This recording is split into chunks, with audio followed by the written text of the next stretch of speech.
aí que está acompanhando mais uma aulinha aqui e vamos fazer uma aula de história preparatória para a segunda fase da FUVEST em história, né? Então vamos lá. Gente, primeira coisa que eu vou comentar com vocês sobre a segunda fase da FUVEST em história. Olha só, primeira coisa que eu vou comentar com vocês é a seguinte: estatística. Que temos aqui poucos minutos para comentar, né? Então vamos olhar aqui a estatística dos últimos 7 anos. Vamos compartilhar aqui com você. Vamos lá, ó. Olha aqui, ó. Vou compartilhar com vocês aqui as estatísticas dos últimos 7 anos de FUVEST, gente. Olha isso aqui. Então, segunda fase da FUVEST, entre 2014 e 2021. Então, você observa aí que mais de 20% da prova nos últimos 7 anos estão na idade contemporânea. Não que idade contemporânea seja pouca coisa, viu? Começa lá na Revolução Francesa e vem até hoje. E se você juntar com a idade moderna, né, que é o segundo tópico, dá mais de 36% da prova. Então, nesses poucos minutos que eu tenho aqui com vocês todos, eu vou falar um pouco sobre idade moderna e idade contemporânea, que são os temas mais incidentes, segundo a estatística. Evidentemente que a estatística pode falhar miseravelmente, mas é a única luz que eu tenho nesse momento para trabalhar nessas aulas com poucos minutos com vocês de revisão. É claro que caem outras coisas, né, segundo a estatística. Queria mostrar para vocês, por exemplo, se você for revisar alguma coisa de Brasil, de história do Brasil, veja que o Brasil Império concorre com só 7%. E o Colônia e o República têm em torno de 15%. Então seria mais lógico pela estatística, se você for relembrar alguma coisa de Brasil, priorizar mais a colônia, né? E depois a República. Bom, dito isto, quero só lembrar mais uma coisa. A prova dissertativa são em torno lá de 6 questões. Elas normalmente têm item A, B e C, hein? Então observe que o espaço é pequeno e você tem que responder A, B e C. Então, por favor, história não é encher linguiça. História é você responder a pergunta. Existem os verbos de comando.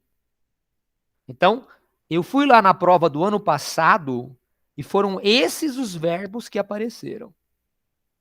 Cite, identifique, indique, mencione, caracterize, aponte, relacione, justifique.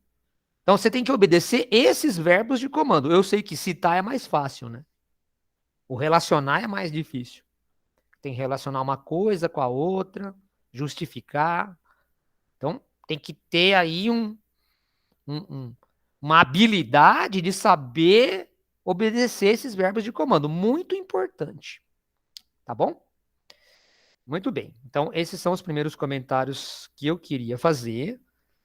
E já que nós vamos falar um pouco sobre idade moderna e idade contemporânea, vou apresentar para vocês que eu vou usar nessa aula de hoje este livro aqui.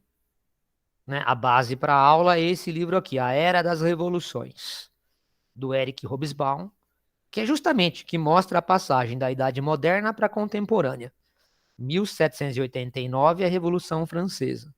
1848, né? Vamos dizer assim, triunfa a Revolução Francesa finalmente em 1848. Bom, então é sobre isso que eu vou falar na aula de hoje com vocês. E deixa eu permitir uma pessoa entrar aqui. E é isso aí. Então, deixa eu fazer os meus comentários iniciais sobre a Revolução Francesa, gente. Olha aqui, ó. Todo mundo sabe que, na verdade, esta era de revoluções burguesas que marcaram a passagem da Idade Moderna para a Idade Contemporânea foi principalmente uma época de uma dupla revolução. São duas revoluções que estavam acontecendo mais ou menos na mesma época. A Revolução Industrial e a Revolução Francesa. A Revolução Industrial começa um pouco antes e é um processo inglês. E depois a Revolução Francesa. Então é uma época de dupla revolução. O que estava acontecendo no mundo no final do século XVIII? Justamente a passagem do modo de produção capitalista mercantil, e aí o capitalismo vai se ajustando para uma nova fase, que é o capitalismo industrial. Então, o modo de produção capitalista vai viver uma alteração.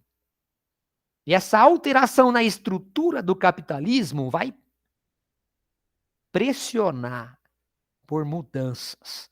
Mudanças na economia, mudanças na política, mudanças na sociedade. E a burguesia vai comandar esse processo e vai impor um novo regime.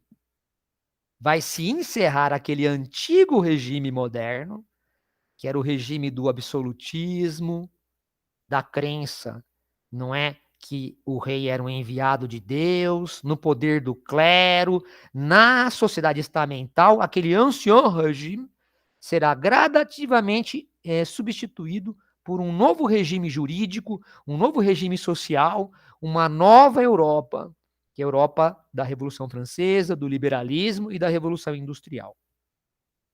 Beleza, muito bem. Deixa eu voltar a compartilhar com vocês a tela lá com os slides.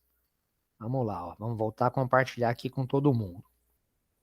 Olha aqui. Então tá aqui, ó. Esse era o livro que eu disse que eu vou usar aqui como base da aula. Então, sobre a Revolução Francesa.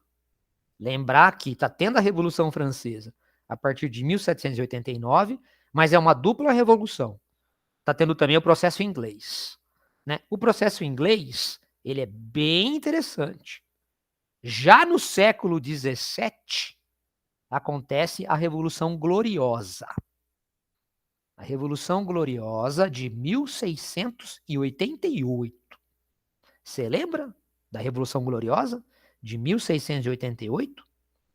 Foi quando o poder do rei foi limitado pelo poder do parlamento.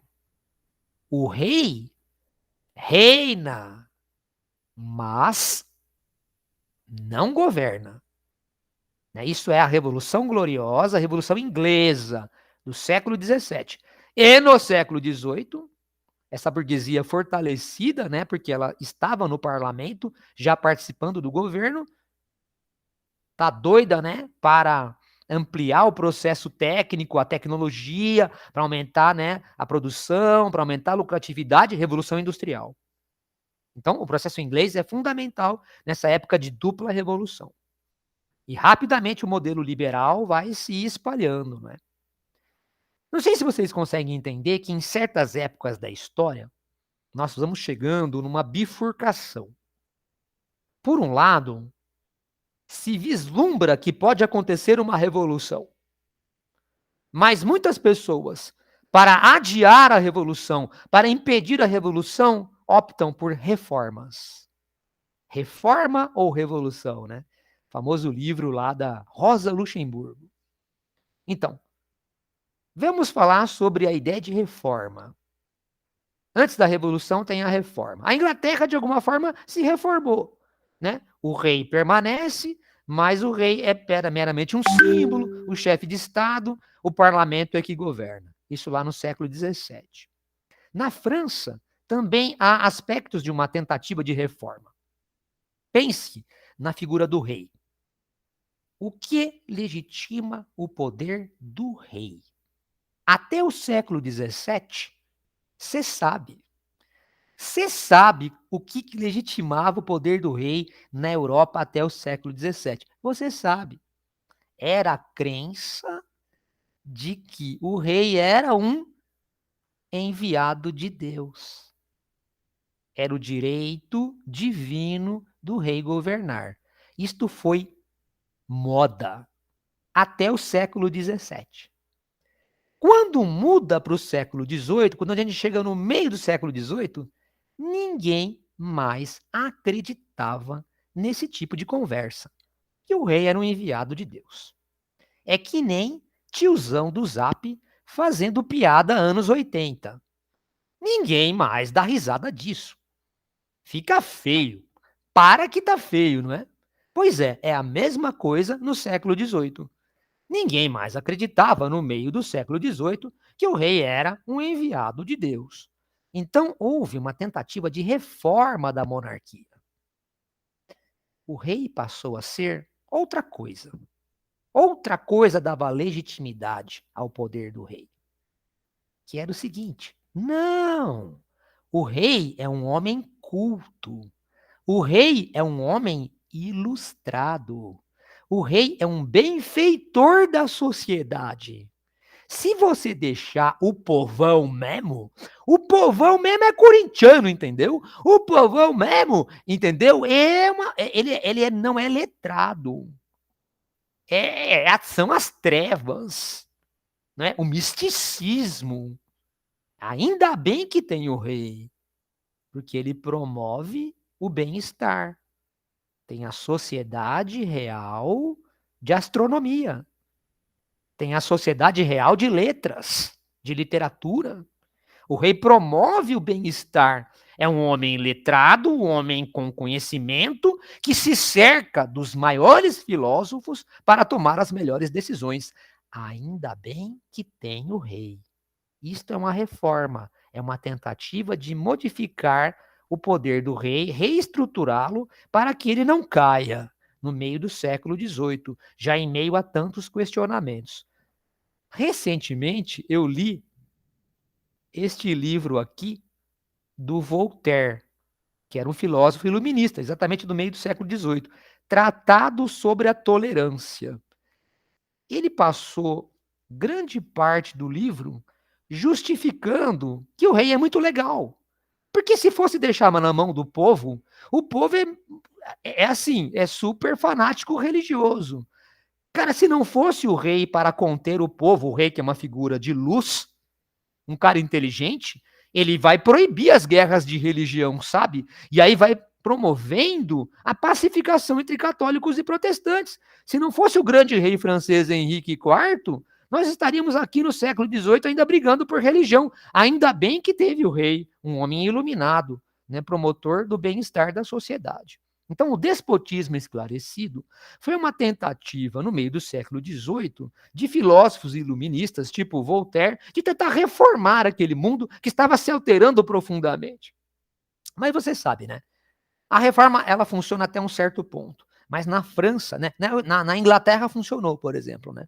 Limitou-se o poder do rei, se reorganizou a sociedade, um novo acordo entre burguesia e nobreza. Na França não deu certo. Na França, teve o 14 de julho de 1789, né? A massa de sans-culottes, né, a massa pobre de Paris, foi lá e derrubou a Bastilha, né, aquela prisão, símbolo do poder do rei.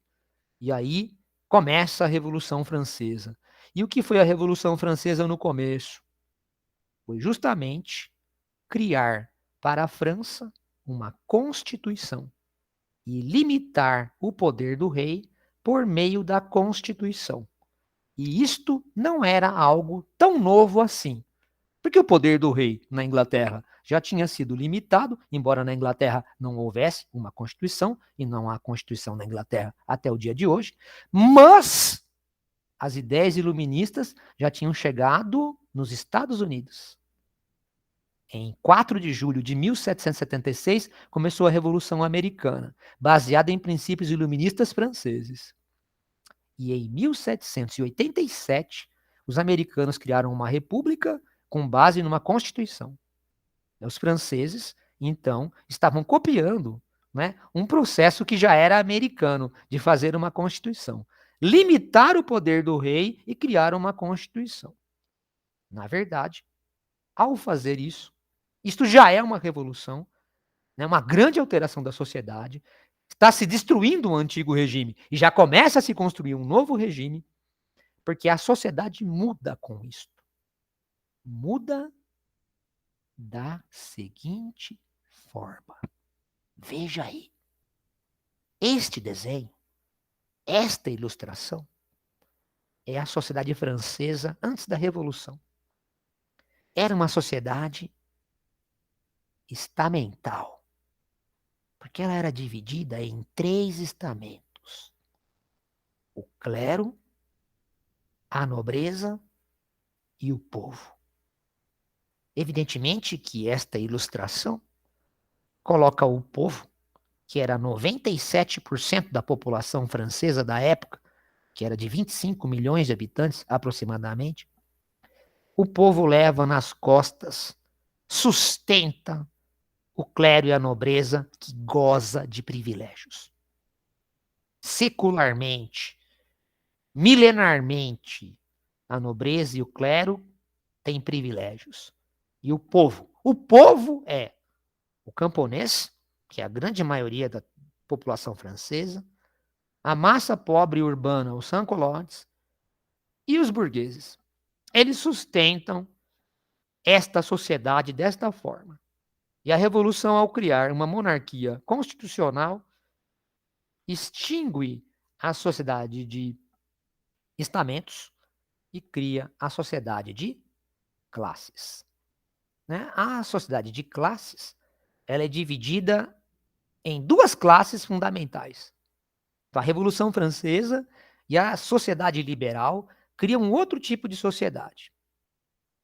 Tem na base da pirâmide a classe trabalhadora e no alto da pirâmide, já que estamos no capitalismo, agora estamos caminhando para um capitalismo de faceta industrial, quem detém o controle, quem é a classe dominante, é capitalismo, é quem detém o capital. Não quem detém o título de nobreza e o sangue azul, mas quem é a classe dominante, quem detém o controle é quem domina o capital, é a classe burguesa. Então, saímos de uma sociedade estamental e entramos numa sociedade de classes. Quem é a classe dominante? A classe burguesa. Quem é a classe dominada? A classe trabalhadora. Eu sei, né, que com o tempo, na classe trabalhadora, alguns estratos da classe trabalhadora vão ter acesso a diplomas, ao curso universitário, né, vão ter um saber técnico muito específico, vão ser médicos, vão ser engenheiros, vão ser advogados e etc.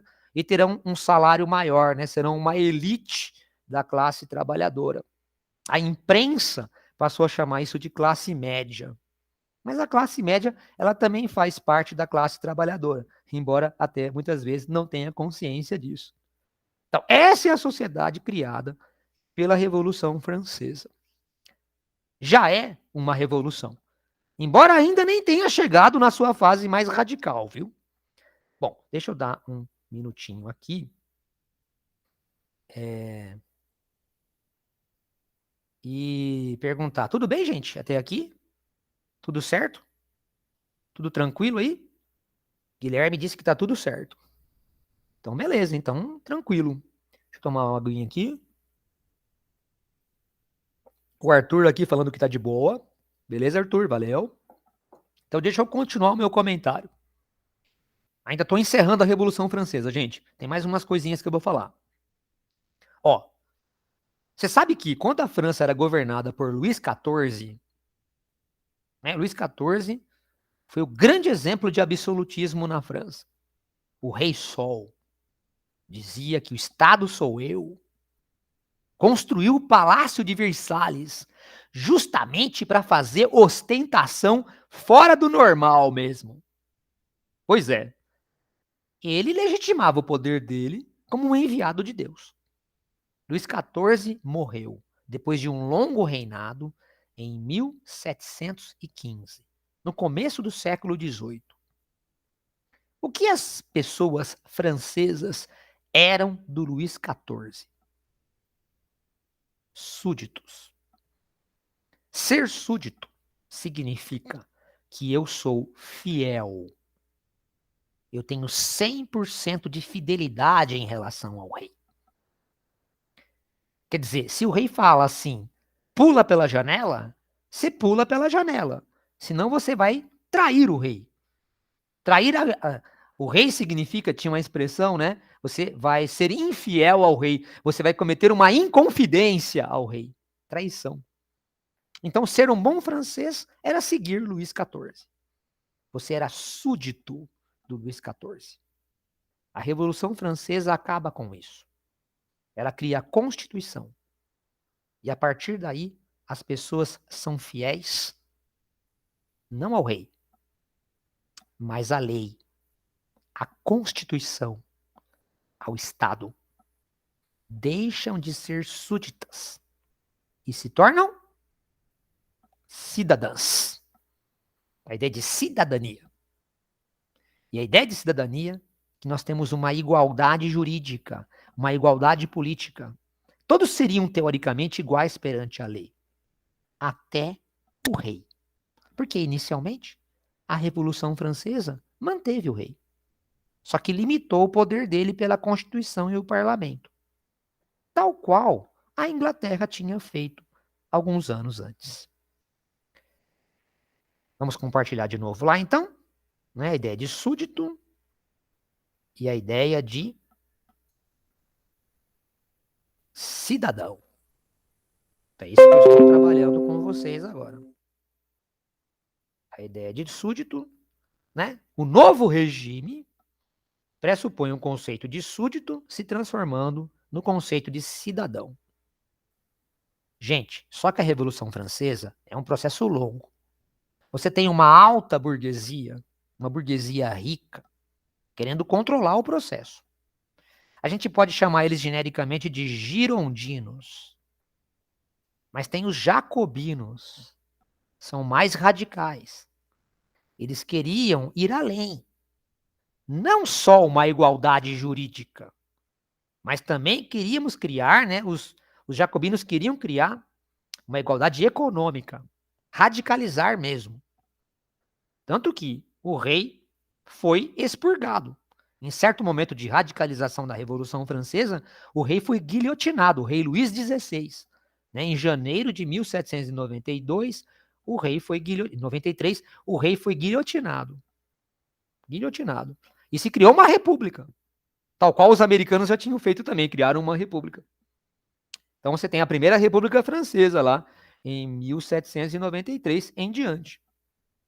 E aí os jacobinos, que seria a esquerda, né, sentavam-se à esquerda, né, liderados por Robespierre, né, tentaram fazer reforma agrária e uma série de modificações, voto universal, né, a todos, voto universal masculino aqui, né, essa é a questão. Bom, só que depois, né, a Revolução Francesa viu esses ideais mais radicais serem derrotados. Os ideais mais moderados do liberalismo da burguesia se tornaram os triunfantes. Há alguns documentos que simbolizam esses processos todos que eu estou explicando dessa dupla revolução, né? Revolução inglesa e Revolução Francesa aqui, que o aluno vestibulando não pode deixar de saber. Quais são esses documentos? A Declaração de Independência dos Estados Unidos, de 4 de julho de 1776, né? Aquele documento que sinaliza ao rei Jorge III da Inglaterra que os colonos americanos querem a separação, né? Que todos os homens nasceram iguais em direitos, que tem o direito, então, de buscar, né, a sua liberdade, né, buscar, né, a sua propriedade e buscar a sua felicidade. Né? E por isso que eles estariam rompendo com o rei, porque o rei usurpou desses direitos naturais, né, dos colonos americanos. Isso aí foi muito baseado no John Locke. É engraçado que a gente olha para esse documento hoje, né, que diz que todos os homens nasceram iguais em direitos e têm direito a buscar a sua liberdade, né, e todos os caras que assinaram, né, essa carta de independência dos Estados Unidos, todos eles tinham escravos. Mas, tudo bem, contradições do século XVIII. Nós estamos aqui com o olhar do século XXI. Outro documento muito importante do século XVIII, que você não pode esquecer, é que na Constituição Francesa, lá de 1791, anexo vieram a Declaração dos Direitos do Homem e do Cidadão, não é? Então, um dos princípios liberais mais importantes é a ideia de cidadania e que todo cidadão ele tem, por ser um ser humano, direitos naturais, né? Direitos que devem ser preservados, independentemente de qualquer coisa. Então, o liberalismo ele também tem como um dos seus conceitos fundamentais a ideia dos direitos humanos, né? O direito igual a todos os cidadãos.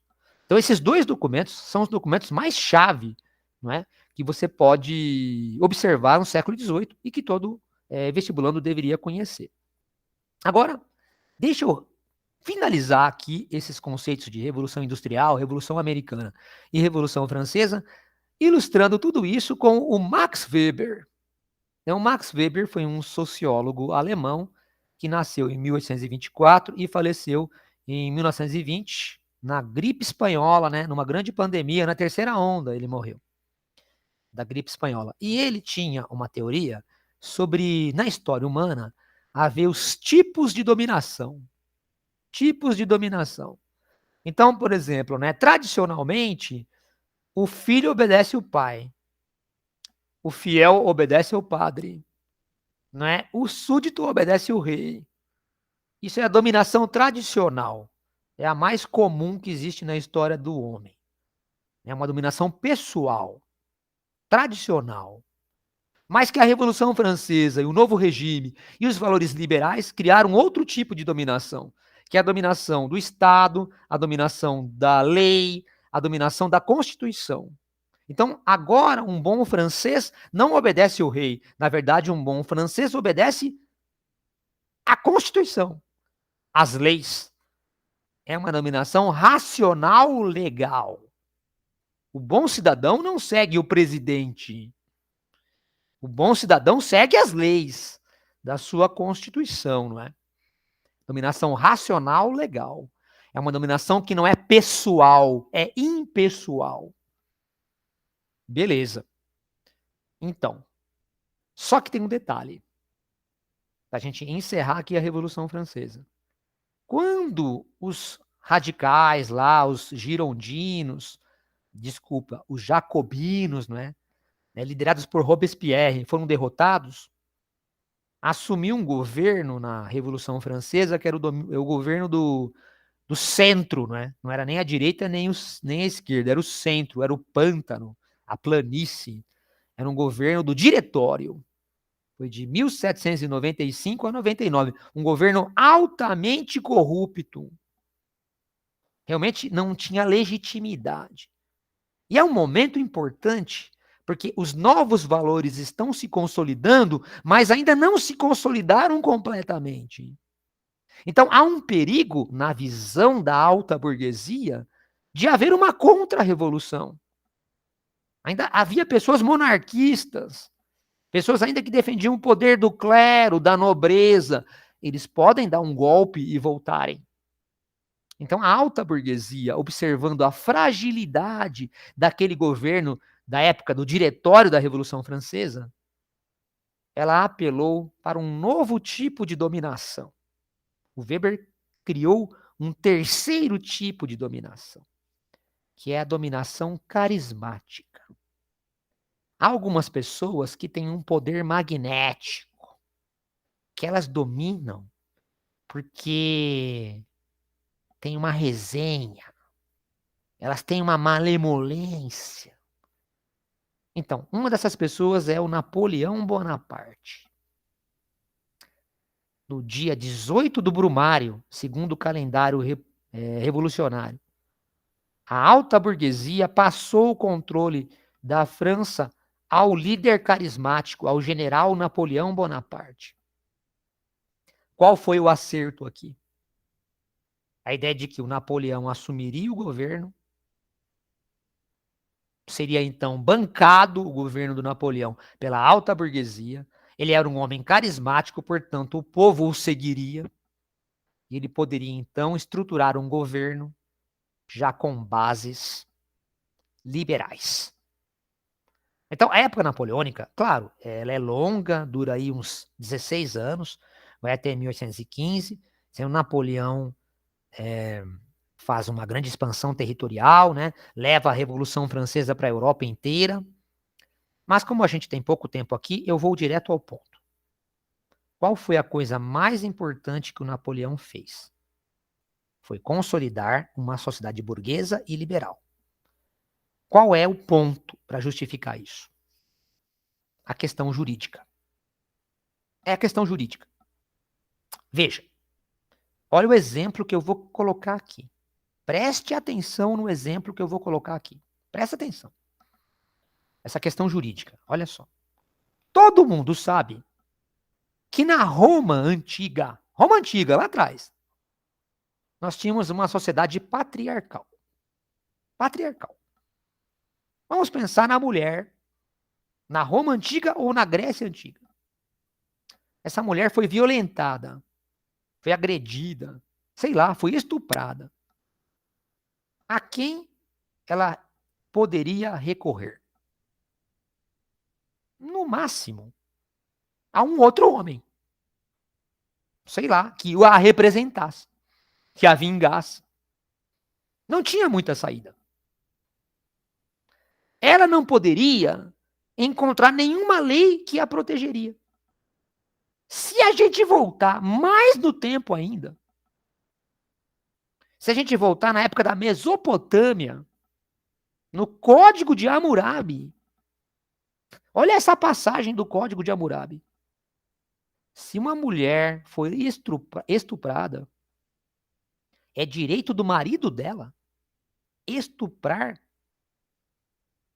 a mulher do estuprador. Veja, é uma sociedade completamente patriarcal. A mulher não tem vez nenhuma. E não tem saída. Dentro da lei, não. Bom, hoje vivemos numa sociedade que, hoje, contemporaneamente, vivemos numa sociedade que não é mais patriarcal, mas ela é machista. Veja, numa situação atual, um violentador, um estuprador, pode até se safar. Porém, é complicado. É possível recorrer à lei, apelar à lei. E normalmente a lei será cumprida. E esse cara vai se ferrar tremendamente. Então, a passagem da sociedade patriarcal para a sociedade machista mostra o quê? Que há agora uma ferramenta jurídica. Que as alterações na sociedade, elas vão acontecendo e chega um momento que as leis mudam. Agora ainda fica essa questão cultural de homens acharem ainda que são superiores à mulher, não prestar atenção nisso, e tá culturalmente, mas as leis já mudaram. Bom, isto se aplica ao Napoleão. A sociedade burguesa está chegando. O mundo capitalista já está se tornando industrial. A sociedade contemporânea está vindo. Uma revolução está acontecendo. É hora de mudar as leis. O que o Napoleão fez? O Código Civil. O Brasil tem Código Civil hoje. Se o Brasil tem Código Civil hoje, significa que o Brasil está copiando a França. Que o Brasil está acoplado a esse processo do mundo contemporâneo ocidental. Que a nossa história, ela é herdeira desse processo. Olha só. Quais são as leis do Código Civil?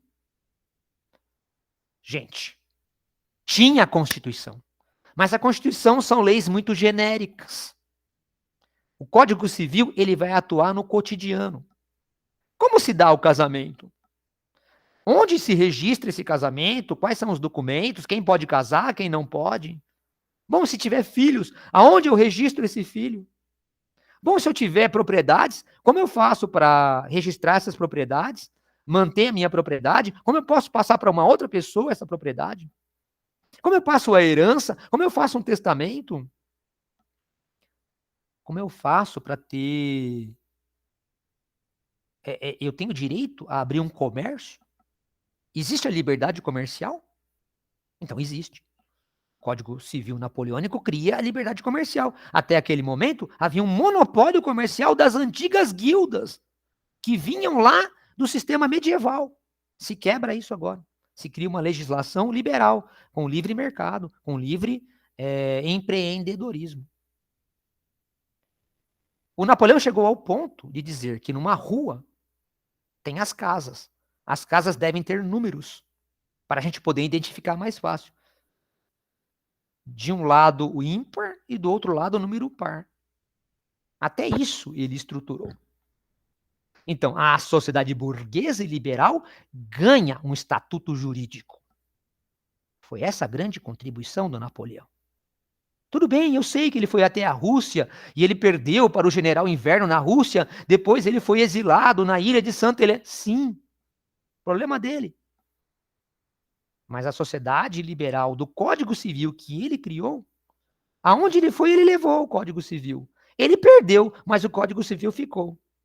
Está até hoje lá na França. Lógico, atualizado, evidentemente. E até nós aqui no Brasil temos hoje. Bom, então, espero que eu tenha conseguido mostrar para você como que um antigo regime foi gradualmente sendo transformado num novo regime.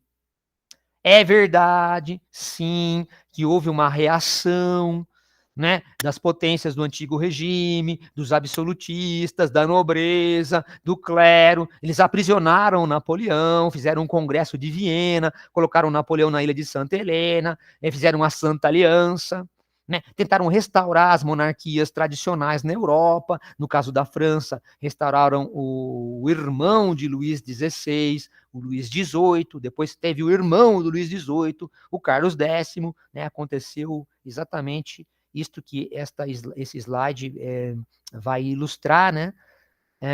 Apareceu o rei Carlos X em 1830, né? Ele queria fazer um governo absolutista, restringir voto na França, não é? E aí então houve o que esta imagem ilustra, né? Em 1830 houve uma segunda Revolução Francesa. A tela se chama A Liberdade Guiando o Povo. Está ilustrando a segunda Revolução Francesa em 1830, quando o povo derruba o Carlos X, 1830. Acho que o slide não ficou claro, né? Porque a tela é de 1830. Ali se coloca um novo rei para a França, que não é mais daquela dinastia antiga dos Bourbons. Eles colocam o Luís Felipe, que já era da família Orleans e que tinha uma tendência liberal. E aí sim, o que está escrito no título, em 1848, há uma terceira Revolução Francesa. Né? E essa terceira Revolução Francesa derruba Luís Felipe e proclama a Segunda República Francesa. Né? Esse episódio, os historiadores chamam de a Primavera dos Povos, né? Porque foi assim uma força muito forte para que se consolidassem os valores liberais em toda a Europa, né? Inclusive se fortalecesse o nacionalismo na Europa. Né? Foi aqui que começa o processo que vai levar à unificação italiana, o nacionalismo que vai levar à unificação alemã, né? A Grécia consolida sua independência frente ao Império Turco, os poloneses agora querem a independência frente aos russos, os belgas confirmam a independência, né, frente aos holandeses. Então tem toda uma transformação na Europa em 1848 que simboliza a vitória final dos burgueses, a vitória final do liberalismo frente aos velhos princípios do antigo regime. Só para você lembrar, o primeiro slide da aula foi esse. A Era de Revoluções, 1789, 1848, não é?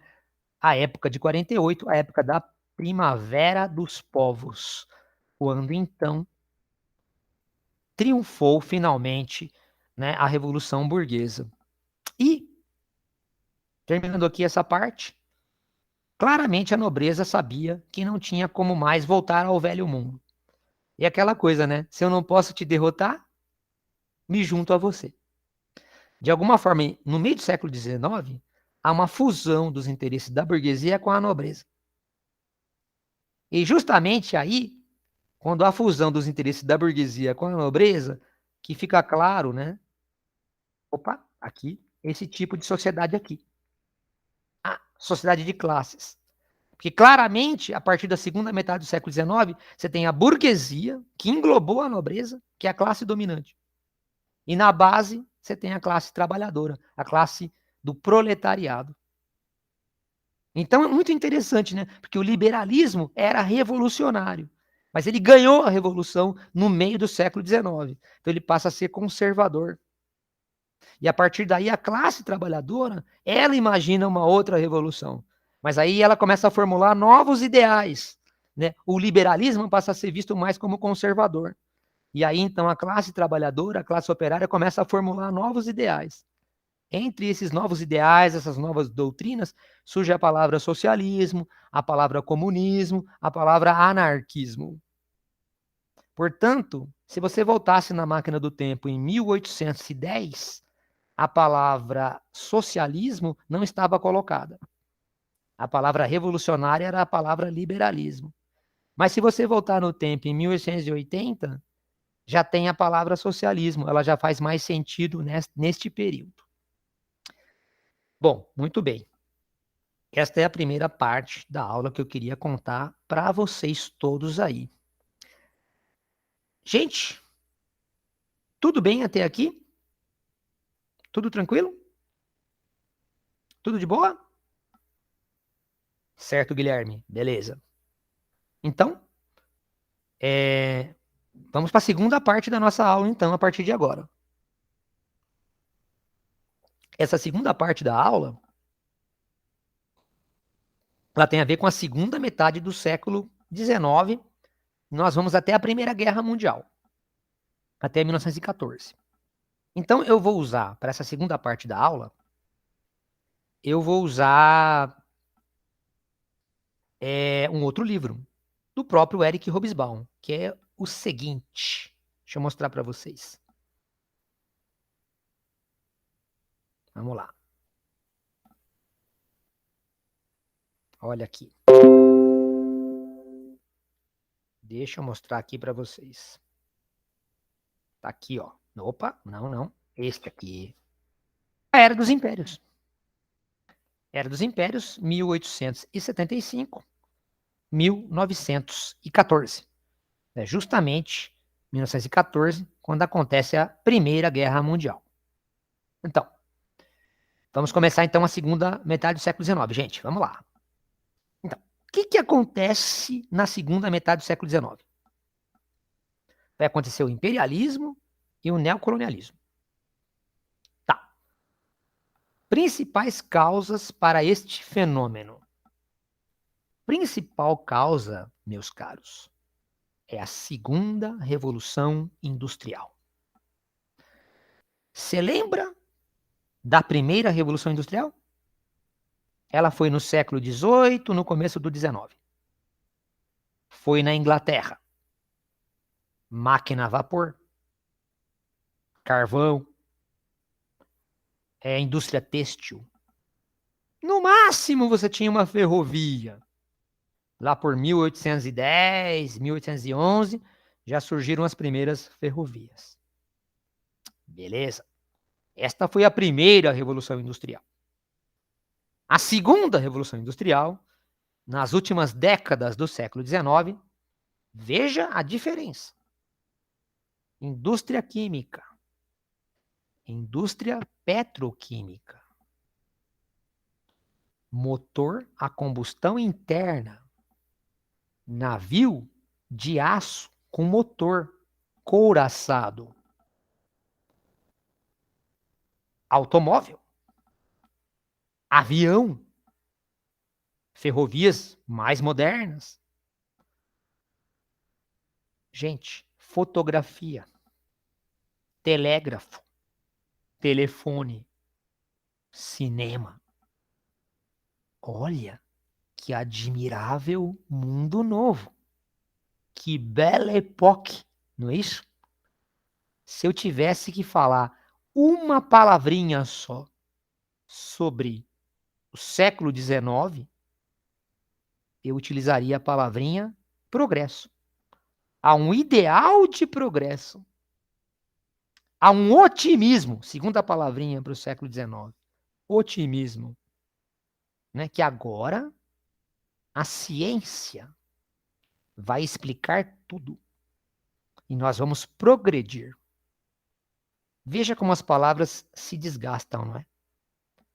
Até bem pouco tempo atrás, aqui nessa cidadezinha chegou a fábrica. Ela vai trazer o progresso. Hoje a gente não olha bem mais assim, né?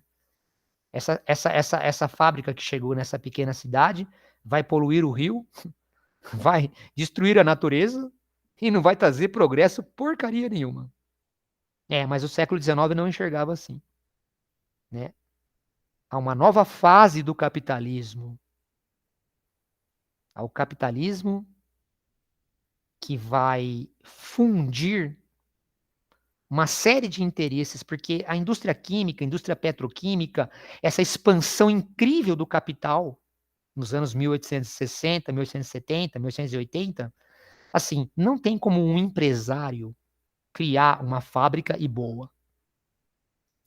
Precisa de grande investimento de capital, né? Precisa de um grande financiamento, precisa de escoamento, transporte, é uma grande infraestrutura. Começa da tecnologia sendo pensada na universidade. A universidade passa a ser um centro importantíssimo da nossa sociedade, porque ali os cientistas vão pensar os avanços tecnológicos. Então tem que investir ali. Tem que investir na infraestrutura da fábrica e no escoamento da produção. É muito dinheiro, é muito capital, porque daí então que entra o banco. O banco financia tudo isso. Então você vai para uma terceira fase do capitalismo, na época da segunda revolução industrial, que é o capitalismo financeiro. Monopolista financeiro, porque se criam grandes conglomerados industriais, financiados pelo capital financeiro vindo dos bancos, e eles têm estratégias, né, esses grandes conglomerados, de obter o monopólio do mercado, né, formam-se cartéis, trusts. Então, um capitalismo financeiro, monopolista financeiro, bolsa de valores, mercado financeiro, empresas de capital aberto, é um outro mundo. Esse da segunda revolução industrial e das últimas décadas do século XIX. Qual ou quais os países que estão passando por essas transformações? Inglaterra, que já estava. Bélgica, que também já estava, né? Todo mundo fala na primeira revolução industrial, Inglaterra, Inglaterra, Inglaterra. Esquece que a Bélgica já estava no rolê, viu? Aí depois tem Alemanha e Itália, que são os dois países de unificação tardia, né? Alemanha em 1871, Itália em 1866. E França também. Então são 5 europeus. E tem também 2 de fora. Estados Unidos. Aqui eu tenho que falar um dedinho de prosa dos Estados Unidos. Acho que todo aluno sabe, né? Que os Estados Unidos têm aquela colonização que o norte era de um jeito e o sul de outro jeito. O norte dos Estados Unidos, das 13 colônias, né? Era mais urbano, manufatureiro, né? Trabalho livre. E o sul, agrário, agroexportador, complementar à economia da Inglaterra e trabalho escravo. Eram 2 mundos, né? Que se juntaram, se uniram lá no Congresso Continental, fizeram a declaração de independência e fizeram a guerra juntos e conquistaram a independência. Depois formaram um país só, embora os estados fossem autônomos. E o norte tinha o jeito deles e o sul o outro jeito. E juntos, inclusive, ao longo do século XIX, da primeira metade do século XIX, esses 2 lados, norte e sul, fizeram toda a expansão para o oeste. Você sabe que a expansão do oeste culminou com a anexação da Califórnia, que era do México, na costa oeste, no ano de 1848. Teve uma guerra contra o México entre 46, 45, 46 até 48, quando finalmente anexaram a Califórnia. Texas e a Califórnia. Então, toda a expansão americana se deu com essa divisão entre norte e sul. Mas chega um momento que essas diferenças ficam irreconciliáveis. Tudo explodiu quando um nortista chamado Abraham Lincoln, ganhou as eleições para presidente dos Estados Unidos em 1860. Ia tomar posse em 1861. Se suspeitava no Sul que esse novo presidente, Abraham Lincoln, iria abolir a escravatura. E antes que ele tomasse posse e fizesse a abolição da escravatura, a Carolina do Sul já disse que estava fora da União de Estados. E depois ela foi acompanhada por mais 12 estados, não é? E aí formaram os Estados Confederados da América do Norte. Se separaram, houve uma secessão. O Lincoln tomou posse, disse que não teria separação nenhuma e começa a Guerra Civil em 1861, o Norte contra o Sul, até 1865, quando o Norte vence. O Norte era industrial. E o Norte impõe a abolição da escravatura em 65, 13ª emenda, e impõe um modelo industrial para os Estados Unidos, segurando sua força. Nesta guerra morreram 900 mil pessoas aproximadamente. Foi a guerra que mais matou na história das Américas que temos notícia. E é por isso, porque o Norte venceu, que os Estados Unidos têm um país imenso, industrializado, em 1880, em 1890, em 1900. E é por isso que os Estados Unidos se inserem na segunda Revolução Industrial. Justamente por isso que eu acabei de explicar. Tem também o Japão. Né? O Japão também se insere na segunda Revolução Industrial, porque o Japão estava sendo invadido, humilhado pelas potências estrangeiras. Em 1868, o imperador Mitsuhito criou a Era Meiji, a Era da Modernização. E rapidamente o imperador ordenou a construção das fábricas, um projeto educacional para formar engenheiros, né, e modernizar dramaticamente a economia, a estrutura que era quase feudal no Japão até aquele período, e modernizar o exército japonês com armas modernas. Isto é, a Era Meiji. E o Japão, de invadido, dominado, passou a ser também uma potência industrializada e também com desejos imperialistas.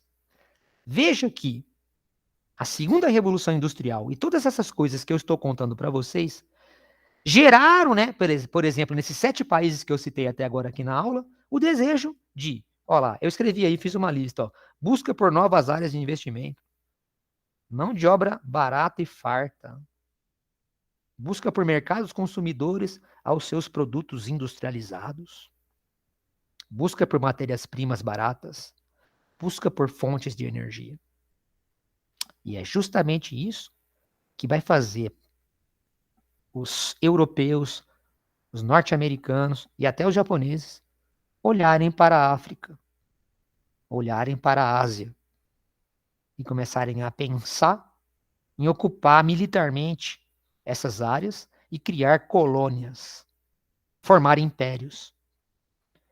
Como teve no século XV e XVI o colonialismo sobre a América, baseado nos princípios mercantilistas, aqui no século XIX, então se cria um neocolonialismo, baseado num capitalismo financeiro. Muito bem. Então, o desejo de colonizar a África, partilhar a África e a Ásia, surgiu como consequência desse processo de segunda Revolução Industrial que eu estou contando aí para todos vocês. Agora, tem mais umas coisinhas que eu gostaria de dizer sobre isto. De fato, há uma outra questão importante na Europa nesse período. Você sabe que Roma Antiga, no ano 1 da nossa era, chegou a ter mais de 1 milhão de habitantes. Mas na Idade Média, Roma chegou a ter 50 mil habitantes, ou seja, diminuiu muito a população. Pois é. Então, desde a antiguidade, que a Europa não conhecia grandes cidades, tipo com 1 milhão de habitantes. Agora, no século XIX, novamente, surge a ideia de multidão, de metrópole. Então, de fato, há um crescimento exponencial da população no século XIX. Então, há um excesso de população. E o neocolonialismo também obedece o interesse de escoar esse excesso de população. Veja, nós moramos no Brasil. Você consegue mensurar a influência da colonização italiana? Entendeu? Por exemplo. Só que os italianos não vieram só para o Brasil, né? Foram para Nova York, para Buenos Aires. Né? O que mais exportava italiano no século XIX ou XX eram italianos mesmo. O que era a Austrália para os ingleses? Ou a África do Sul, ou a Índia? Mandar gente, entendeu? Para esses lugares. Mandar excesso de população. Então, o neocolonialismo também serviu como válvula de escape para esse excesso de população. Agora, tem alguma coisa mais perversa do que isso também. Tem algo mais perverso do que isso também. Agora, presta atenção. Eu até vou dar uma paradinha aqui. Deixa eu dar uma respirada, que tem mais uma coisinha aqui que eu quero conversar com vocês. Olha só. Os europeus querem partilhar a África e a Ásia. Tá bom. Querem minérios, matérias-primas. Vão ocupar militarmente a África e a Ásia. Só que eles não vão falar isso. Eles não vão expressar-se dessa forma. Eles vão criar uma justificativa ideológica para isso. Qual é? A ideia de que o europeu é civilizado. O europeu é civilizado. Se o europeu é civilizado, a África não é. Então eu estaria levando para a África valores de civilização. Então eu estou indo para lá para civilizá-los. Então há uma certa ideia de missão civilizatória. Havia um poema, né, de um inglês chamado Kipling sobre o fardo do homem branco. E há algo pior do que isso. Né? O africano e o asiático são bárbaros ou selvagens. E eu vou civilizá-los, ensiná-los. Há algo pior que isso. Porque rapidamente começam a dizer que então na Europa os civilizados são a raça branca. O civilizado é a raça branca. Então se cria a ideia de raça. Então na África a raça negra é inferior. Então o legal seria então branquear o mundo, porque daí a gente levaria mais facilmente a civilização para tudo quanto é lado. Então a ideia de branqueamento, que inclusive influenciou muito a história do Brasil e a imigração para o Brasil no século XIX e XX, está aqui colocada, né? Guilherme falando aqui, caiu uma questão com esse tema ontem na Unicamp. Eu olhei muito rapidamente, mas é verdade. Esse é um tema bastante recorrente, viu, Guilherme? Ele costuma sempre cair. E cai, viu? Não é só em história, cai em sociologia, cai em geografia, cai em redação. Você pode usar isso em argumentação de redação, em discussões. É um tema muito interessante. Verdade, Guilherme. Então, a ideia de branqueamento, o racismo como, gente, essa coisa de eu não gostar de um outro grupo sempre existiu.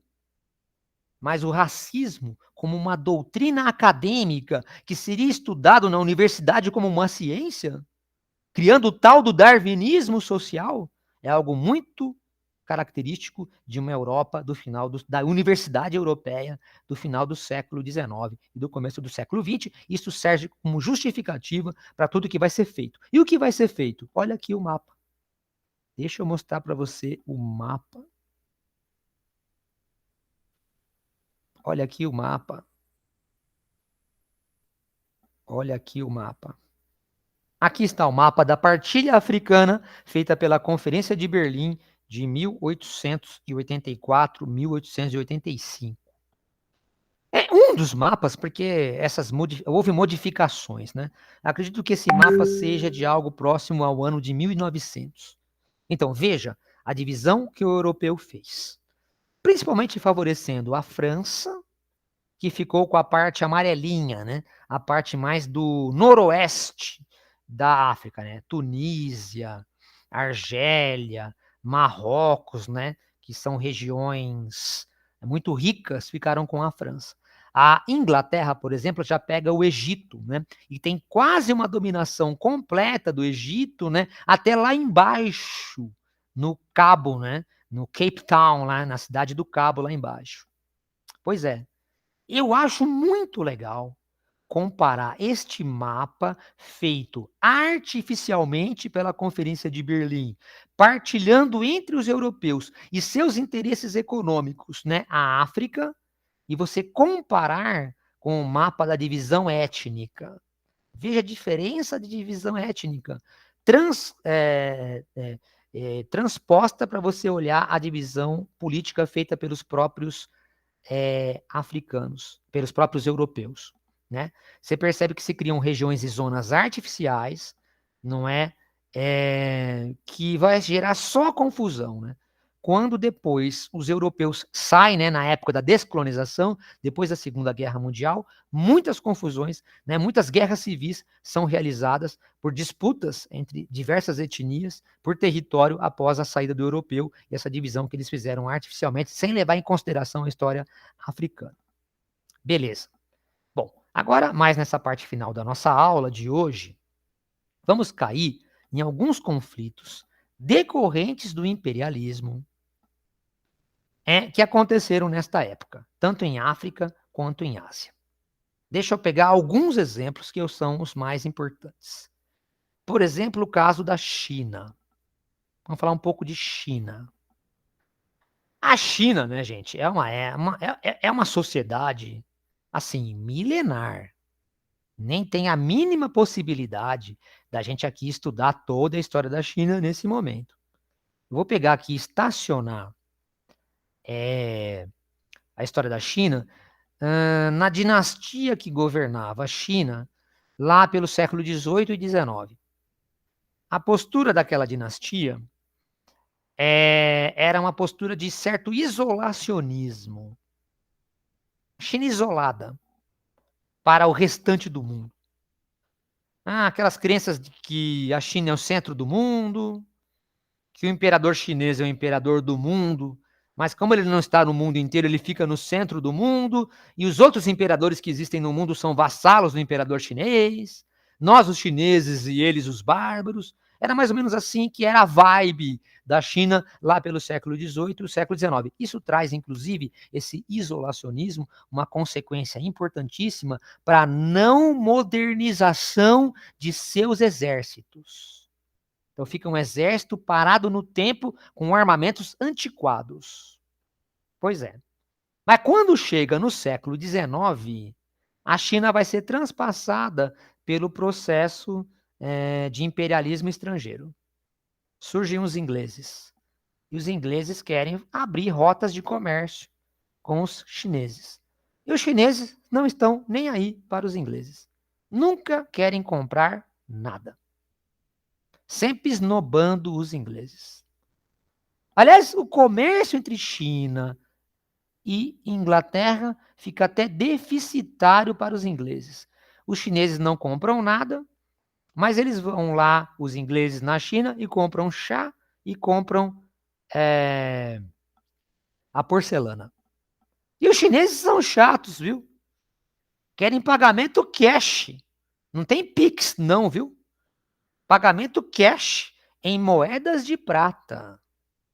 Então, isso gerava um comércio deficitário dos ingleses com os chineses, até que, finalmente, os ingleses descobriram um produto que os chineses gostavam. E esse produto era o ópio. O ópio é uma droga que vem a partir de uma flor chamada papoula, que os ingleses pegavam na Índia e transformavam em algo para fumar. Você fumava no narguile, sabe? O ópio. Altamente viciante.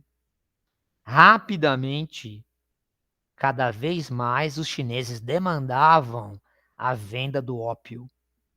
Tem aquela velha e famosa frase: enquanto a China se viciava, a Inglaterra lucrava. Então, assim, chegou a um problema de saúde pública.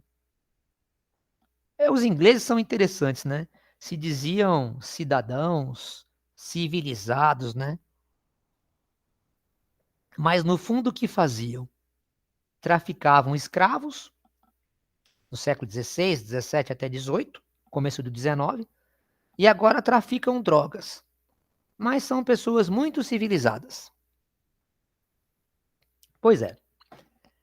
E aí, o imperador chinês resolveu proibir a venda do ópio na China.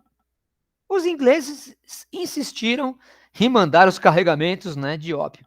Chegou um momento que o imperador confiscou o carregamento e mandou destruir o carregamento, quando chegou lá no porto de Cantão, em 1839.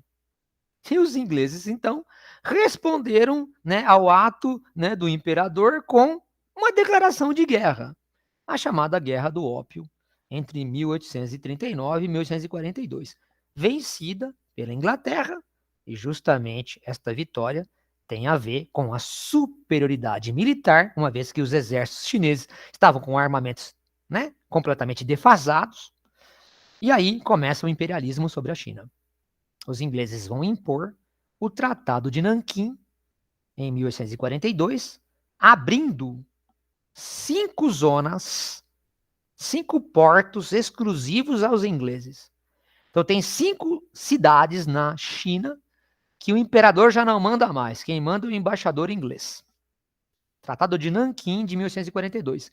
Além da posse de Hong Kong pelos ingleses por 155 anos.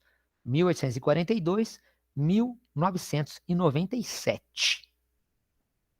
Essas confusões que tem em Hong Kong hoje é porque, recentemente, então em 1997, Hong Kong foi devolvido à China pelos ingleses. Só que os caras de Hong Kong ficaram 155 anos fora da China, perderam muitas coisas, muitos rolês eles perderam. Então, essa dificuldade aí de inserção de Hong Kong no mundo chinês. Bom, e depois, gente, que a China foi aberta pelos ingleses, aí até coloquei esse slide, embaixo tem a imagem de uma pizza. E tem aí vários líderes de várias nações da época comendo um pedaço da pizza de China. Ao todo, foram 15 países que pegaram pedaços da China. Então havia 15 regiões em que o imperador chinês não mandava. Na verdade, o imperador chinês foi humilhado e a China partilhada. E a China ganhou o apelido de quintal do mundo, de colônia de todas as metrópoles e etc. Bom, segundo conflito que quero citar aqui nesta aula hoje. África do Sul. Veja, o sul da África é um domínio britânico, né? Desde a Rodésia, né, passando pelo Cape Town lá embaixo. Mas em torno desses domínios ingleses no sul da África, há os Boers. Os Boers. Quem eram os Boers? Que tinham esse domínio das regiões que estão em laranja, né? Os estados de Orange e Transvaal. Os Boer em holandês significa fazendeiro. Fazendeiro. Então, eram pessoas calvinistas, religiosas radicais, que compraram fazendas e mudaram com suas famílias em massa para o sul da África, Orange e Transvaal. E criaram esses dois estados dos Boers. Estados brancos, portanto, em torno do domínio inglês no sul da África. Porém, é justamente nessa região desses estados, né, de religiosos radicais, os Boers, que estavam localizadas nessas regiões as maiores reservas de diamantes do mundo. E tinha ouro também. Acho que não é difícil entender que os ingleses vão se interessar muito por isso. E vão lá e, né? Vão lá e vão fazer a guerra contra os Boers. Teve uma primeira guerra em 1880 que os Boers ganharam. Mas tem uma segunda guerra, 1899, 1902, que os ingleses anexam, né, a região aos seus domínios. Os ingleses formam, com essa anexação, o que a gente chamou de União Sul-Africana. São as colônias inglesas no sul da África. União Sul-Africana. A União Sul-Africana, na década de 1930, conseguiu a independência. Parcial, né? Porque a rainha ou o rei da Inglaterra ainda é chefe de Estado, mas eles tinham um governo próprio. É claro que esse governo ficou na mão dos Boers, dos brancos, que eram a elite. Eles começaram a criar leis de separação, de segregação entre brancos e negros na União Sul-Africana. Essas leis receberam o nome de apartheid, segregação, separação. Em 1961, se teve a independência completa da União Sul-Africana, passou a se chamar de República Sul-Africana, agora controlada totalmente pelos Boers. Eles vão impor um radicalismo ainda maior no apartheid, né? Vão criar bantustões, né? Bairros em que os negros são confinados, né? Como se fossem campos de concentração, uma coisa horrorosa que só se radicalizou nos anos 70, não é? O grande líder dos negros, né, daquele partido, né, Congresso Nacional Africano, CNA, Nelson Mandela, foi preso, e o mundo fez boicote contra a África do Sul. Só em 1994 as leis do apartheid elas foram extintas, inclusive com Nelson Mandela saindo da cadeia e sendo eleito o presidente da África do Sul naquela época, no meio dos anos 90. Muito bem. Agora, mais para o final aqui da aula, Japão. O Japão eu já tinha falado um pouquinho de que o Japão foi invadido pelas potências estrangeiras, que nem a China. Só que apareceu um imperador chamado Mitsuhito, em 1869. Ele não mandava nada, viu? Quem mandava era o shogun, o general. O imperador era uma figura meramente religiosa, não é simbólica. Mas como esse general, esse shogun, né, era a era Tokugawa, a era do shogunato, ele foi derrotado pelas potências, militarmente, né, pelas potências estrangeiras, e forçado a assinar tratados de paz, que nem a China fez. Né? No Japão existe a questão da honra. Então o shogun ficou envergonhado e renunciou ao poder, entregou o poder totalmente ao imperador Mitsuhito, que tinha 17 anos. Então aí o Mitsuhito criou uma nova era, né? É o fim da era Tokugawa, o fim do feudalismo no Japão, ele cria a era Meiji, né? A era da modernização. E aí sim, né?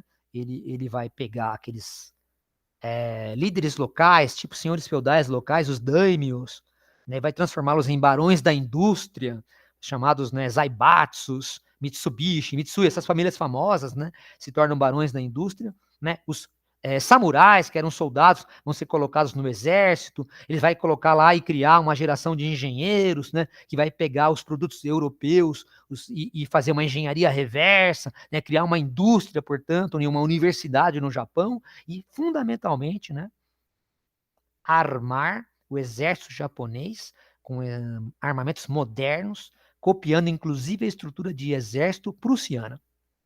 Então essa era Meiji rapidamente vai modernizar o Japão. E o Japão também se tornará uma potência é da segunda revolução industrial e imperialista. Finalmente, os Estados Unidos. Bom, os Estados Unidos emergiram, depois da Guerra Civil, como uma potência industrializada, porque o Norte venceu. Então, o Norte venceu em 1865. Então, faz todo sentido, não é, os Estados Unidos estarem industrializados em 1880, 1890. Havia o presidente Theodore Roosevelt, né, governou de 1901 a 1909. E ele bem enunciou como era o imperialismo norte-americano. Que os americanos deveriam ser educados, falar com calma e falar macio, mas sempre carregar consigo um grande porrete, o Big Stick.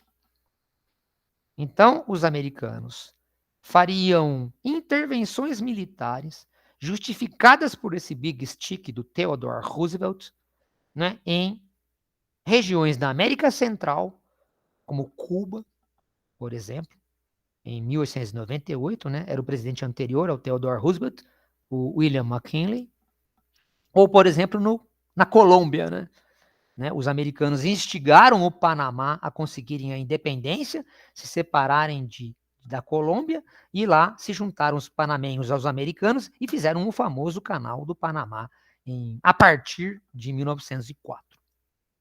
Então, a política intervencionista americana do Big Stick é o imperialismo americano na América Central e no Oceano Pacífico. Em algum momento, né, se você olhar o mapa do Oceano Pacífico, você vai perceber que de um lado tem o Japão e do outro lado tem os Estados Unidos. E que o ponto médio entre os dois é o Havaí. O Havaí é dos Estados Unidos, né? Mas por que o Havaí é dos Estados Unidos? Porque em 1898, os americanos invadiram aquela ilha e dominaram militarmente, né? Derrotando, não é, aquela monarquia tribal que existia ali. Bom, aí os americanos puderam ter um controle do Pacífico, né? Porque colocaram até uma base naval, uma base militar ali, que facilitava seus deslocamentos pelo Pacífico. É lógico que isso vai despertar no japonês, né? Que também está querendo, não é, domínio sobre o Oceano Pacífico, não é? Todo um militarismo que vai levar ao choque entre os dois. O episódio mais famoso do choque imperialista entre Japão e Estados Unidos no Pacífico, né? Se deu na época da Segunda Guerra Mundial, né? Que foi o ataque japonês a Pearl Harbor, na base do Havaí, né, em dezembro de 1941. Os japoneses esperavam, né, neutralizar as forças americanas ali, né, para perder, né, todos os navios, os porta-aviões americanos ali, e que os americanos ficaram 3 anos ali sem muito ter exército o que fazer. E aí os japoneses poderiam pegar as Filipinas, pegariam a Malásia, toda a estratégia, né, dessa guerra entre os dois lados no Oceano Pacífico, que até foi um rodapé da Segunda Guerra Mundial. De qualquer forma, eu vou encerrar assim, ó. Esse processo imperialista gera um mundo mais ou menos assim. Veja, África e Ásia, tudo coloridinho. Tem colônia para tudo quanto é lado. E é claro que isto gera entre as nações imperialistas uma série de rivalidades. Essas rivalidades vão gerar um arco de alianças, um sistema de alianças. A Tríplice Entente, controlada por Inglaterra e França. E a Tríplice Aliança, controlada por Alemanha e Império Austro-Húngaro.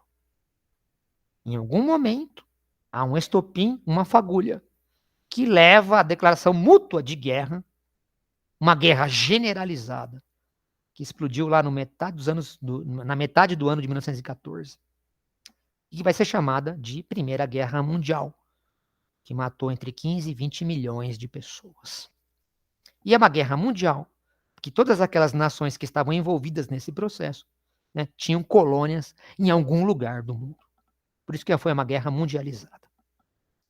Bom, mais ou menos isso era o que eu ia comentar aqui na aula de hoje, na cooperativa. Beleza, Guilherme? Certinho? Alguma pergunta? Ou podemos encerrar, Guilherme? Podemos? Então tá bom. Então é isso, meu caro. Até a próxima. Valeu aí e a gente se vê. Então, deixa eu parar a gravação aqui. Valeu, Guilherme. Então, a gente se vê na próxima, tá bom? Abraço para você. Até mais, hein? Falou.